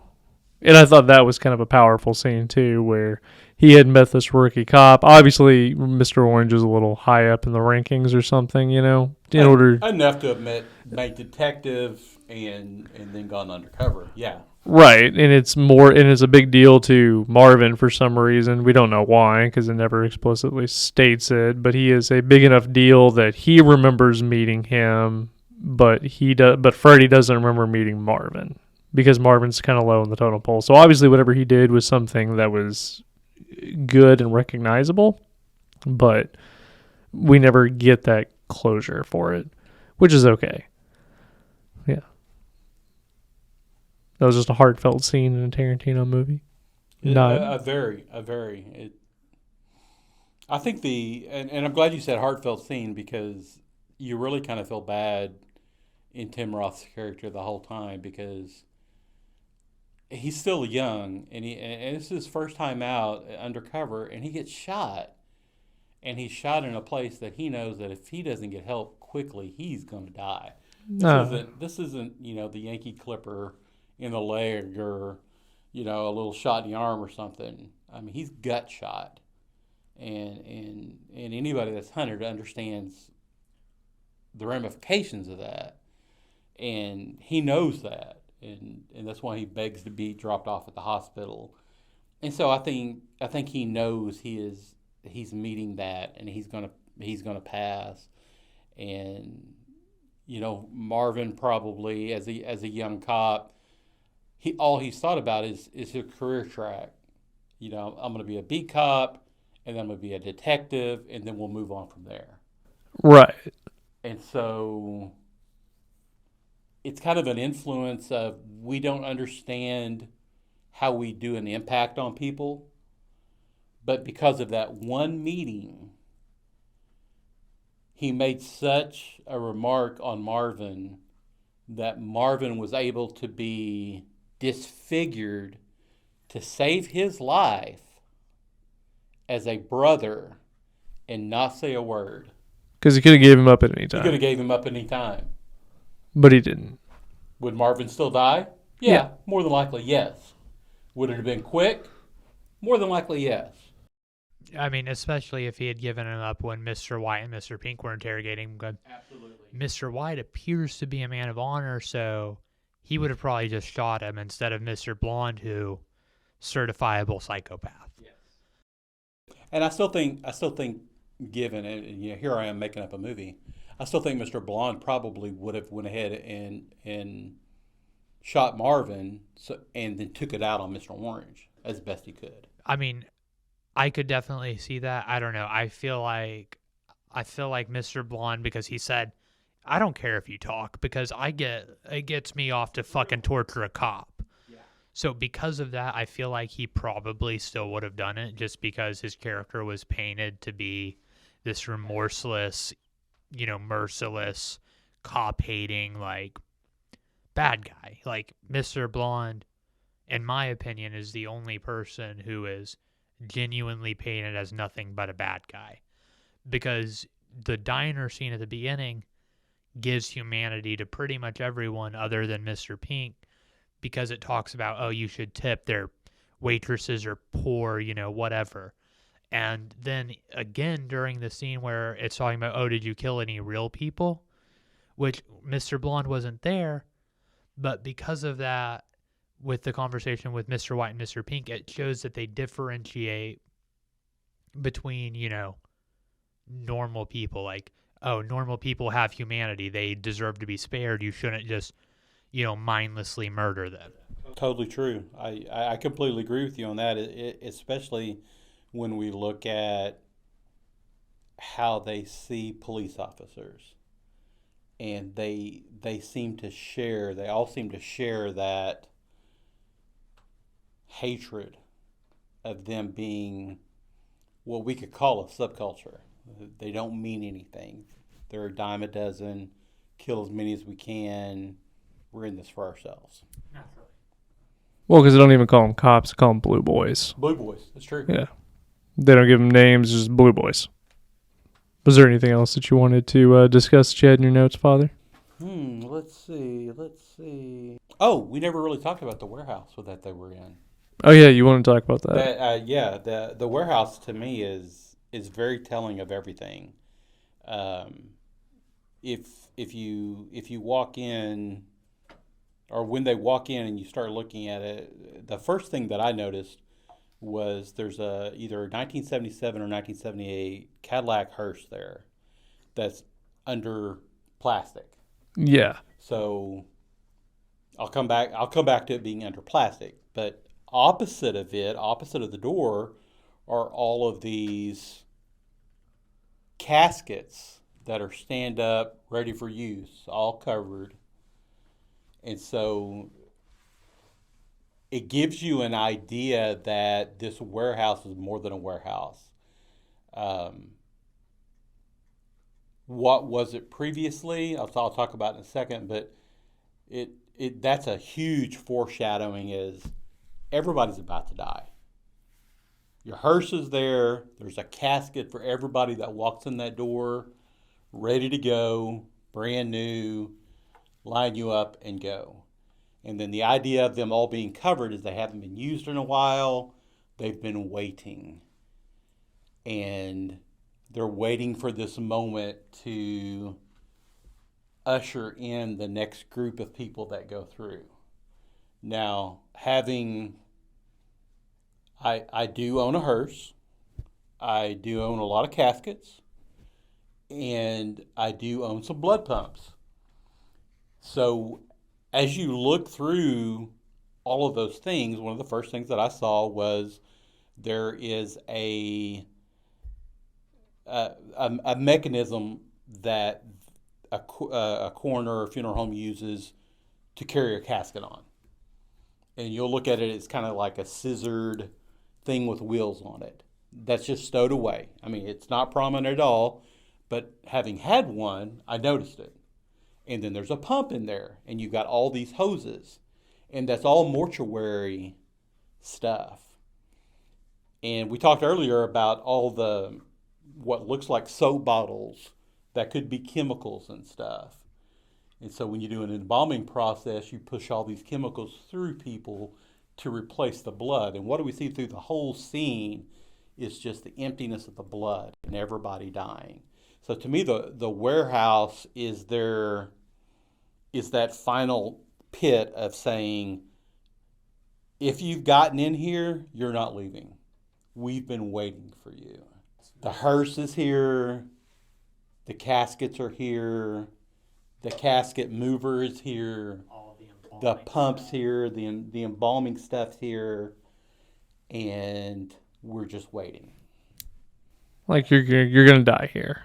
To me, it's more than a foreshadowing. That it's telling the audience at that moment, whomever walks through this door, you're dead.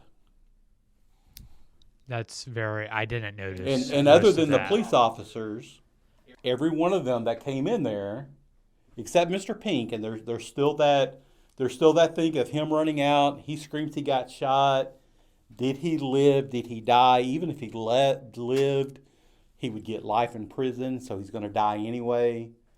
But every one of them that came into that died.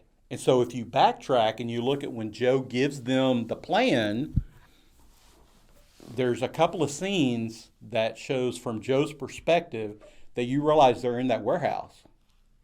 And so from the very beginning of this whole plot, that warehouse has been looming over. The looming of them dying. I like that. I didn't think about that at all. So and I love horror movies. So from a horror movie perspective, that's just one of those things that, oh my God, that could be a horror movie on its own. Just that scene. So that was one of the things that really jumped out to me.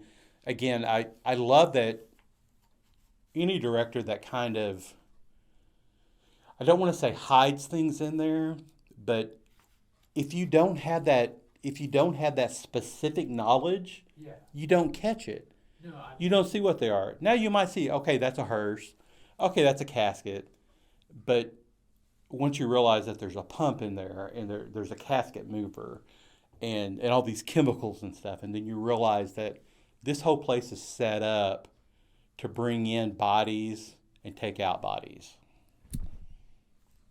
I mean, according to the 2006 Reservoir Dogs video game, Mr. Pink survives and makes off with the diamonds. So I think you're wrong on that one. And I have read that previously before, but when you watch the movie, especially if you turn the closed captions on, you hear him yell, "I've been shot." So turn your TVs up, turn the closed caption on.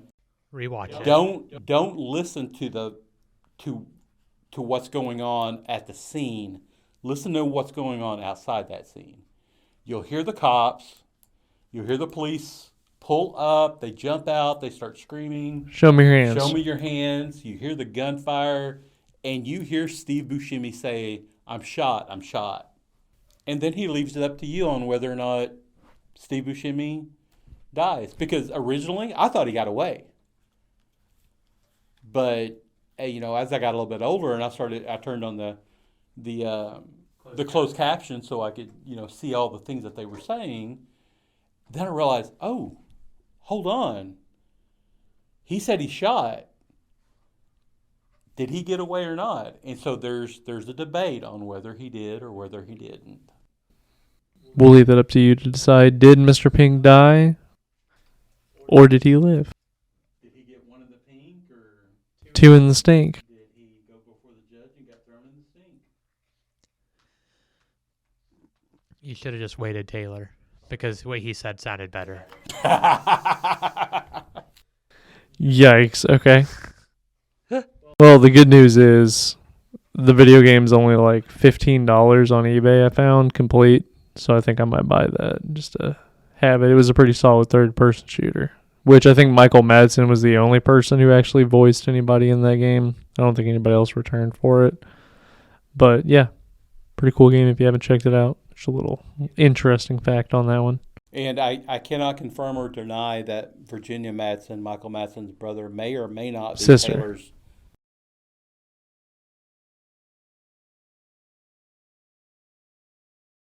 That'd be pretty cool. That'd be super cool. I'd be like, oh, all right, Mom. What up, mommy? I did. I may have told him that a few times.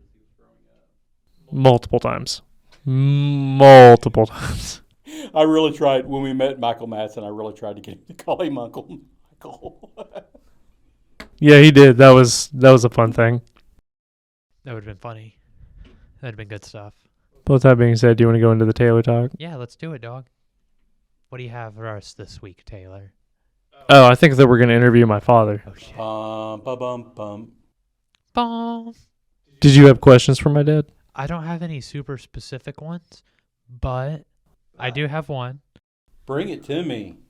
So, do you have any podcast appropriate embarrassing stories of Taylor? It doesn't have to be podcast appropriate. You can literally say whatever you want. Appropriate It doesn't have to be podcast Taylor appropriate. stories. Okay, I'm going to think of really good ones. So, what's your second question while I'm mulling around two or three of them here in my mind?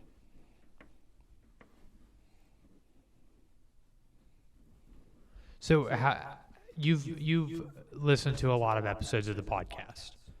Do you have a specific favorite out of all of the ones you've heard, or like a specific favorite Bailey's Babble or Taylor Talk? Like, Oh wow! I don't think I've ever really broken it down in my head that way because, with being completely honest, I Don't listen to him. no, that's a perfectly acceptable answer. no, I talk to Taylor probably every couple of days, and we talk about the podcast, and he does. He asks me what do I think was good and what I think.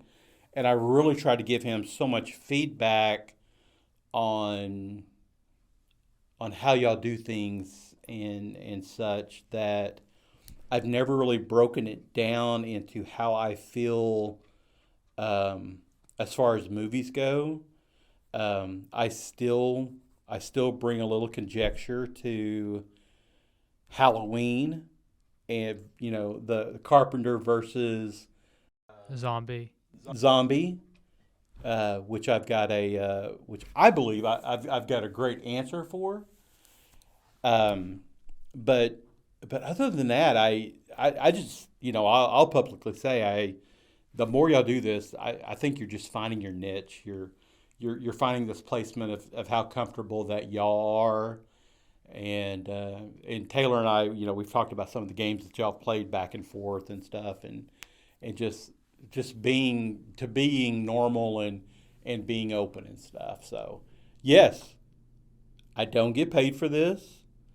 Taylor is my son, but I do enjoy listening. I really appreciate that because my dad doesn't listen. Like, I've talked to my dad about it. We've done episodes where I picked movies specifically that I knew my dad liked, hoping I could convince him to listen. And he's like, oh, a podcast with you and one of your dumb little friends? I don't want to listen to that shit. He's like, that I sounds didn't fucking realize stupid. your dad knew Taylor. Yeah. Well, when you just said stupid little friends, that just made me kind of think of Taylor.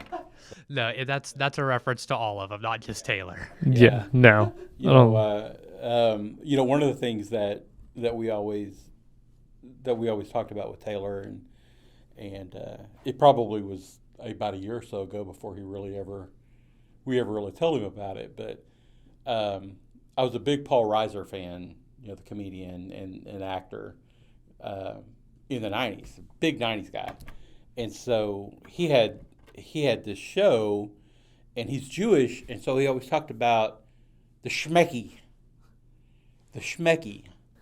I forgot all about this.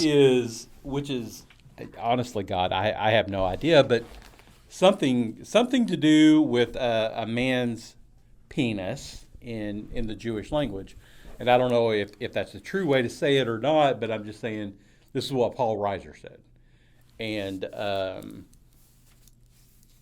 so we always that's just what we called it for him, and about a year or so ago, he's like, Dad, where'd that word come from? Yeah, because I didn't know. And because it's just what his mom and I just kind of always said, it's a little cuter than your PP, your wiener, or your penis, or It's a schmecky. yeah, your devil toy or whatever. And it's so small, we didn't really want to make fun of it or anything. So instead of calling it the 2-inch blunderbuss, we call it a schmecky. And he's like, Dad, what was that for? And I'm like, oh my God, and I never really even thought about it. I'm like, oh, it was from a TV show called Mad About You in the 90s. He's like, what? I'm like, I think it's Jewish. I don't know, but this New York guy, and he was always talking about it. And so, schmecky. And that's where the schmecky. Yeah, that's where the schmecky lives. There's schmecky. So yeah, there was one thing. That's one thing. I wish I'd thought about this sooner. There's just too many things that I'm sure that I can embarrass you by. Oh, so I'll tell one, because this is one that he likes to tell a lot. There was this time where I don't remember how old I was, but he had a wreath hook that was on the door. And one day he thought that it would be funny, and I don't know what prompted it, but he grabs me by my underwear, gives me a wedgie, lifts me up, and hangs me on the wreath hook, and then laughs and walks away. Yeah, he was about 3 in his little tidy whities. And if you know what a wreath hook is, it goes over your front door. It's about 12 inches long, got a hook on it. For whatever reason, it was on my office door in our house. I don't even remember why it was there. I don't remember either. I thought it'd be fun as hell. And so I picked him up and I hung him from that, and his little white ass was sitting there, Because it hurt. and I am cracking up, and he's sliding lower and lower and lower, and I'm dying, and his mom divorced me after that, so I don't know. But that was a pretty good one. Yeah, that was one that he likes to tell a lot. I'm trying to think of the other stories that you like to tell to embarrass me. Because there's that one, the schmecky one. What other stupid stuff that I do? Oh, there's a time that I burned macaroni. You weren't there for that one. That was Aunt Jerry. Yeah, but yeah, we had bought. That's when the Kraft mac and cheese was coming out of the cups, and you could do it in the microwave. And I guess he thought, he knew what we did as an adult, and he forgot to put the water in it. Yeah, I didn't put the water in. I just put He just stuck it in the microwave, turned it on, and his mom and I love the way Bailey's looking at Taylor like that. Are you a fucking idiot? That's where we got our name.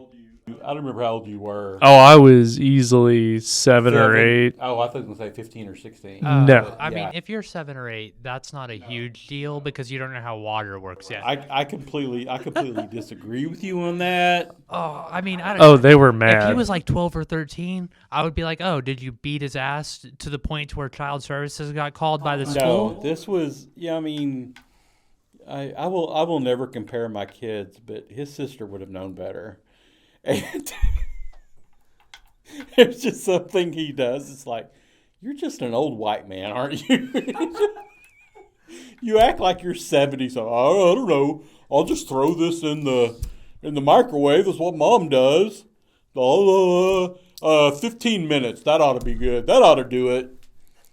That's about how long it takes on the stove. That's how long Mom bitches about taking dinner to cook. She's like, I spent 15 minutes over this fucking stove.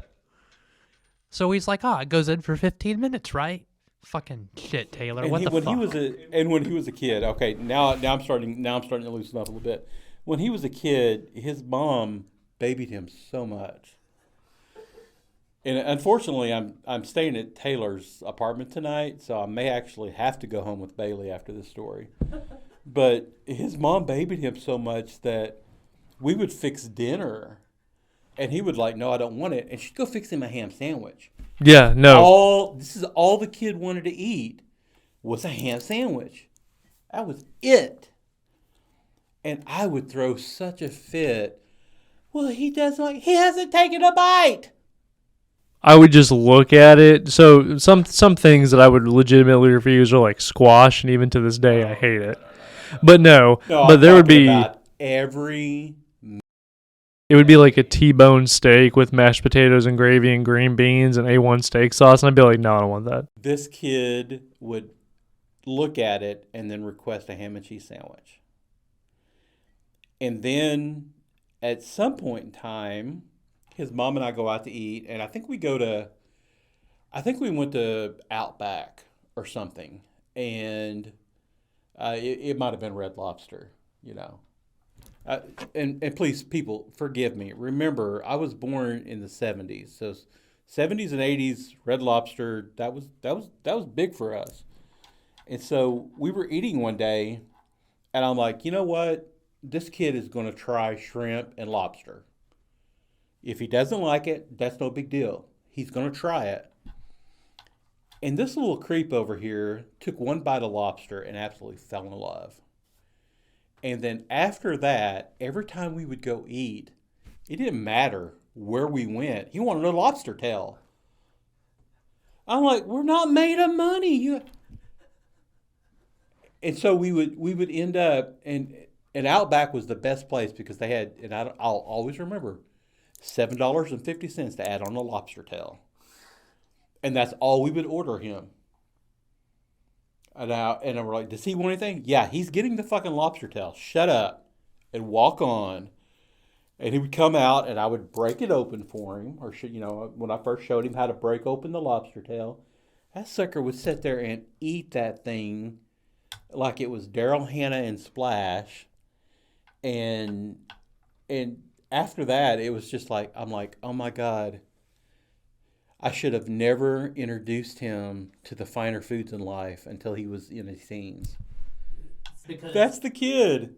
That's him today. This is the monster that we've created. He has been the exact same all his life. He went through this one point where all he would eat was Charlie's chicken chunk. Well, before, so it didn't surprise me that he went to work there. I'm like, oh, thank God. Because it would be like after church on Sundays, Charlie's chicken, and he would just these chicken chunks. I got those fuckers for free. So I normally don't do this, but I'm going to give an embarrassing story about myself to end the episode, if that's okay with you guys, because Taylor's been embarrassed a lot. Embarrassed at all? You can keep going. That's the sad part. Well, he's got no shame. For Bailey and I looking at him, he hasn't gotten embarrassed yet, so I've got to up my game. I apologize. I did not bring my A game to this question. I don't think that there's a story you could tell that would embarrass me because I'd be like, yeah, I did that as a kid. I mean, okay, here's a super embarrassing one. Whenever they were potty training me, for some weird reason, I could not poop unless I was completely naked. I'm still like that, dog. There was a picture because I didn't realize that it was a thing. I had totally forgotten about that. Yeah. That's true. That is true. And that's one of the more embarrassing ones, but there's a picture of me potty training on a little training toilet completely fucking naked because that was the only way that I could shit, I guess. We tried.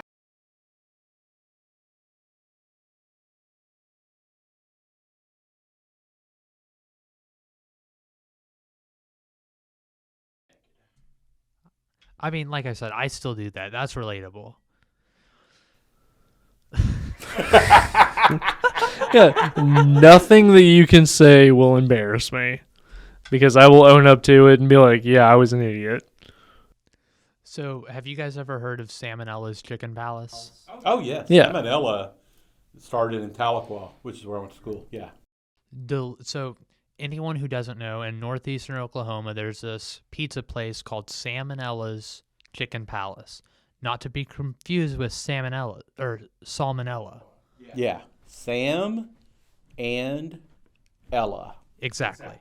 So their pizza is divine. anyone who's ever had it can vouch for that. They've got some of the best pizza I've ever had. I've been to Chicago and had like Giovanni's or whatever, the pizza there that's like a pie that has divine crust. Yeah, super deep dish. This is better than that in my opinion. So this is the greasiest pizza in the world. So when I was like 12 or 13 and first moved back to Oklahoma to live with my father after I got old enough to decide where I wanted to live and decided I didn't want to live with my mom anymore. So I moved here, and my uncle loves salmonellas. It's like one thing that he bought all the time. So me being, a kid, I would eat as much of it as I humanly could, to the point to where my poop was Dayglow grease orange for like 3 days straight. And this happened multiple times. I would eat it to the point to where I was physically ill, and then I would have 3 days worth of diarrhea that would literally be me pissing grease out of my ass. The same color as grease. It was grease. That's all it was. So that's my embarrassing story too. And I got out of school for it. Like, that's the coolest thing about it, is I could go in and tell my dad, yo, Dad, I'm shitting grease because I had, half a salmonella's pizza to myself last night. He'd be like, oh, that sucks, dog. You can't go to school with diarrhea. You want to play video games with me today? And I'd be like, fuck yeah. But yeah, that's my embarrassing story to kind of counteract Taylor's not embarrassing stories, I guess. I mean, overall, as a kid through 2 years old, he was pretty good. Although for a while, and I don't take light of this, so please don't hold this against me. But we weren't sure if he was autistic or brilliant, because he was so anal retentive that we'd read him a book and he would put that in his crib. And then the next night he'd do a different book. And then he'd want it propped up in his crib. And then the next night, to where at one point I think there were 12 to 15 books in his crib. And he was always good about going to sleep. He would say, hey, actually he wouldn't even say anything. He'd just kind of nudge the bed, and I'd go put him in bed. And the little motherfucker would sit there, and he would look at every book to make sure they were in order before he would go to sleep. Now, again, I didn't know if he was a genius or an idiot. So one night, before he went to bed, I went in and I moved all the books. I kept the same number in there. I kept the same coverage. I just moved their placements. Sat there, I read to him, I set him down in his bed, and he goes, he looks at the first book and the second book, and the second book was the first one I'd moved. And he looks at it like, that's not where it's supposed to be. And he starts counting through them, and he just gets mad and frustrated and starts moving books. I honestly, at that time, I thought he was genius or, an idiot savant. But and that's me too. We've both retained that through the years. Like, I don't know if he rubbed off on me and that's where I caught it, or if it's something that's always been with me. Yeah, we're idiot savants by far. I wouldn't call myself a savant. I'm just an idiot, yeah, homie. I wouldn't count either one of you savants. Oh, was I speaking too highly of myself? You were speaking very highly of yourself. Oh, I'm sorry. No, so last story. He doesn't do well with bodily fluids. Oh, no. No, this was not about me being ambushed about the things that I can't handle. This was about embarrassing you. Yeah, this is kind of embarrassing. So one day when we were in high school, there was the stagecraft area that was my sanctuary. It was the only time that I ever pooped, and I don't know why. Well, he doesn't like any bodily fluids, so what I did was I took a picture, because I've been constipated. I realize that now because I still have that same pain. and I realized I had been constipated for quite a few days. And when I tell you that it was like a foot long turd, I swear to God it was. It was like touching toilet bowl to toilet bowl, So no matter which way it went. You're saying foot long, but you're holding your feet like 3 feet apart, 3 or 4 feet apart. I just want that to be known for the audience. Yeah, and I took a picture of it and I sent it to him, and I don't remember what I said, but it wasn't anything that would have been like, "Hey, this is poop." It was something like, It was like, "Hey, Dad, look at this." yes. And I thought you had sent me a really cool picture of. I won't say what I thought you sent me, but yeah. sent me shit. And so this is the love that I get, because he and my best friend David, they both do the exact same thing, and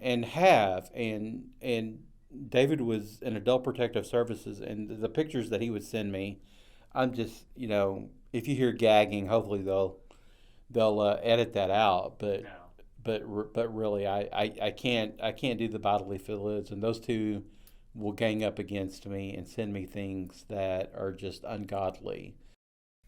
Yeah, I was pretty proud of it. That was the first time that I had ever read a message where my dad said, "Don't ever fucking send that to me again." So for anyone listening out there who thought that Taylor was anywhere close to cute, no, he drops 2-foot shits. You don't want any of this. So for anyone out there who wants to play a fun game that me and Taylor just created telepathically while making eye contact, send us all of your bodily fluids, throw up blood, urine, shit, throw up, whatever. We don't care. To 2idiots1podcast2022@gmail.com, and we'll forward that to Mr. Taylor's dad over there. Under the guise of it being something super cool and really, really awesome. Yeah, something that you have to look at. Yeah, I will be moving to Monaco, changing my phone number and all email addresses. Yeah, this backfired. He was trying to embarrass me, and Got him. I'm physically ill now. So. That being said, this has been 2 Idiots, 1 Podcast. I'm Taylor. And her dad. I'm Bailey. And her dad. And that's James. And a dad. Thank you very much for listening. Bye-bye. Bye.